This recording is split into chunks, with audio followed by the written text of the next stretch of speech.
डरावनी कहानियां, खून का प्याला। एक आदमी रात के समय अपने घर जा रहा था।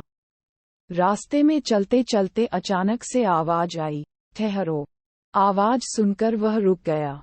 उसने पलट कर देखा, मगर कोई उसे नजर न आया। वह वापस फिर अपने रास्ते पर चल दिया। आवाज दोबारा उभरी, कहाँ जा रहे हो? रुक जाओ। वो व्यक्ति रुक गया। वो जिस रास्ते पर जा रहा था, उस रास्ते के एक तरफ दूर तक घनेरे वृक्ष लगे हुए थे। आवाज वहीं से गूंजी थी। उस व्यक्ति ने उन्हीं घनेरों वृक्षों की ओर दृष्टि दौड़ाई।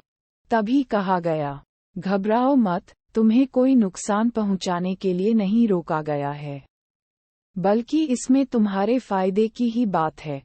तुम कौन हो? उस व्यक्ति ने पूछा। ये सवाल अभी मत करो, पर तुम मुझे दिखाई क्यों नहीं दे रहे हो? फिक्र मत करो, बहुत जल्दी मैं तुम्हारे सामने प्रकट हो जाऊंगा।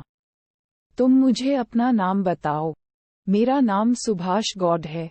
सुभाष, ध्यान से देखो उस जमीन को, जो तुम्हारी आंखों के सामने है। उस जमीन के किसी एक हिस्से पर तुम्हें कुछ चमकता नजर आएगा। उसने वैसा ही किया जैसा कि उससे कहा गया, यानी उसने अपनी आंखों के सामने वाली जमीन पर नजर दौड़ाना शुरू कर दिया। अचानक उसकी नजर जमीन के एक ऐसे हिस्से पर पड़ी जहां कुछ चमक रहा था। ऐसा लग रहा था जैसे कोई हीरा चमक रहा हो। वह झट से उस चमकते हीरे की ओर भागा। जब वह हीरे तक पहुंच गया तो उससे कहा गया, ये चमकती हुई चीज हीरा है, तुम उसे उठा लो। फिर इसके नीचे की जमीन की सारी मिट्टी खोद डालो। तुम्हें जमीन के नीचे से बहुत सारे हीरे जवाहरात मिलेंगे। सच, सुभाष प्रसन्न हो गया। उसने चमक रहा हीरा उठाकर अपनी जेब में रख लिया। फिर जल्दी जल्दी वह वहां की जमीन से मिट्टी खोदने में जुट गया। लगभग 2 फुट गहरी मिट्टी खोदने के बाद वह बुरी तरह डर गया और चीख मारकर अपना स्थान छोड़ने को विवश हो गया, क्योंकि गड्ढे में बहुत डरावना चेहरा दफन था। शायद किसी ने गर्दन काटकर सर वहां दफन कर दिया था।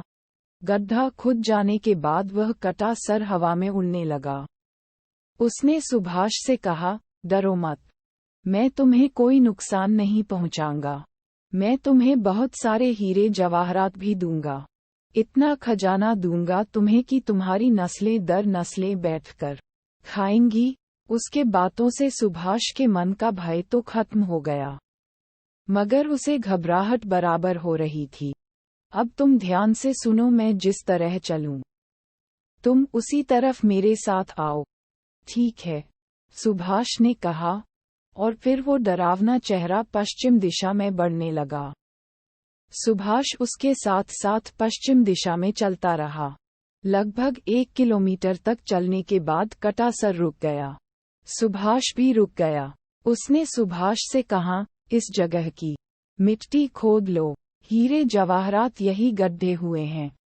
अच्छा, सुभाष खुशी से उछलकर बोला। फिर उसने जल्दी जल्दी वहां की मिट्टी खोदना शुरू कर दी। मिट्टी खोदते खोदते उसे वहां से हीरे जवाहरात तो नहीं मिले, मगर सरकटा धड़ अवश्य नजर आ गया, वो भी बहुत डरावना। उसे देख सुभाष चीखकर अपना स्थान छोड़ वहां से दूर हो गया। तभी हवा में ठहरी उस डरावनी शक्ल ने कहा, डरो मत, यह मेरा शरीर है। सुभाष सूखे पत्ते की तरह थर थर कांप रहा था। अब तुम्हें एक अंतिम कार्य और करना है, इसके बाद मैं तुम्हें मालामाल कर दूंगा। अब एक प्याला कहीं से खून और लेकर आओ। एक प्याला खून। वह भयभीत स्वर में बोला, मैं कहाँ से लाऊंगा? कहीं से भी, ये काम मेरे बस का नहीं है। उसने साफ इनकार किया। ये तो तुम्हें हर कीमत पर करना ही होगा, वरना फिर तुम्हें हीरे जवाहरात नहीं मिलेंगे। सुभाष सोचने पर मजबूर हो गया। सोचो मत, काम को जल्द करो। मगर एक प्याला खून लाऊं कहाँ से? आओ मेरे साथ। डरावना चेहरा सुभाष को लेकर वहां से आगे बढ़ गया। वो दोनों वहां से काफी दूर आ गए। वहां पर उन्होंने देखा कि रास्ते में एक व्यक्ति जा रहा है। उसी समय डरावनी शक्ल ने कहा, इस आदमी का खून ले लो। मगर कैसे? इसके शरीर का कोई भी अंग काट दो, लेकिन यह मुझे देख लेगा। अगर इसने मुझे पहचानते हुए पुलिस में रिपोर्ट कर दी तो मुसीबत आ जाएगी। तो फिर एक काम करो, क्या इसे जान से मार दो? नहीं नहीं, सुभाष डर गया। क्यों? यह मुझसे नहीं होगा। कोशिश करो, सब होगा। नहीं, मैं इसे नहीं मारूंगा। तुम्हें इसे मारना ही होगा। मैं किसी कीमत पर इसे नहीं मारूंगा। अगर तुमने इसे खत्म नहीं किया तो ध्यान रखो, मैं तुम्हें इतनी बड़ी मुसीबत में फंसा दूंगा कि पूरे जीवन बैठकर रोओगे। मुझे माफ कर दो, मैं इस आदमी को नहीं मार सकता। सुभाष गिड़गिड़ाने लगा। जल्दी करो सुभाष, कहीं ऐसा न हो कि किसी और की मुसीबत तुम्हारे गले पड़ जाए। पर तुम एक प्याला खून का करोगे क्या? मैं एक प्याला खून की बगैर जीवित नहीं हो सकता। मुझे जिंदा होने के लिए एक प्याला खून हर कीमत पर चाहिए। सुभाष सोचने लगा। देर मत कर मूर्ख, डरावनी शक्ल ने क्रोधित स्वर में कहा, जल्दी जाकर उसे खत्म कर। इसी के साथ डरावनी चेहरे ने जादू से सुभाष को एक खंजर व एक प्याला दिया। खंजर संभाल सुभाष उस व्यक्ति की ओर बढ़ा जो रास्ते से गुजर रहा था। शीघ्रता के साथ सुभाष ने उस व्यक्ति का गला काट उसे खत्म कर दिया। इसके घाव से बहते खून का प्याला भर वह डरावनी शक्ल के पास आ गया। डरावना चेहरा प्रसन्न होकर उसे अपने साथ वापस अपने शरीर के पास ले गया। वहां पहुंचकर बोला, इस खून को मेरे शरीर पर डाल दो। इसके कथनानुसार सुभाष ने खून उसके शरीर पर उंडेल दिया। इसी के साथ शरीर उठकर खड़ा हुआ और तुरंत कटी गर्दन उस पर जुड़ गई। वह तो एक भूत तैयार हो गया था। अब सुभाष की हालत खराब होनी शुरू हो गई थी। उस भूत को देख वो बहुत घबराने लगा था। भूत ने उसका उपहास उड़ाने जैसे मजाकिया अंदाज में उसकी तरफ देखा।